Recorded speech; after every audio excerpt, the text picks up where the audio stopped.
Ano, tita? Pinabebenta na ni mami ang bahay namin? Paano naman ako? Di ba nasa tamang edad ka na? Saan kami titira ng asawa ko at 2 anak ko? E di hanapin mo yung ina ng panganay mo. Ha? Yung nanay ni Junior? Parang siya na rin ang mag-alaga sa kanya. Saang lupalok ng daigdig ko na mahanapin yon? Nakalimutan niya na nga na may inuluwal siya dito eh.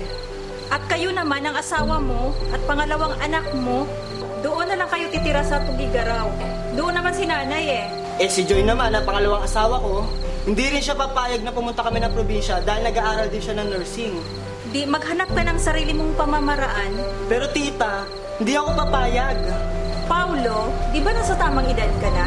May karapatan din ako sa bahay na ito dahil anak ako ng mami ko. Ba't di ka na lang gumawa ng sarili mong pamamaraan para makapaghanap buhay? Ngayon, kung problema mo ang apartment, o di paghanap ka ng trabaho, o di kaya mo naman mag-waiter, mag-valet parking boy, o kaya mag-macho dancer, o anong problema doon? Isipin mo na nasa ibang bansa na ang mami mo. At kailanman, hindi pwedeng umaasa ka sa kanya. Pero tita, hindi ako papayag. May karapatan din ako sa bahay na ito dahil anak ako ng mami ko. Ano kung anak ka niya? Kapatid naman niya ako.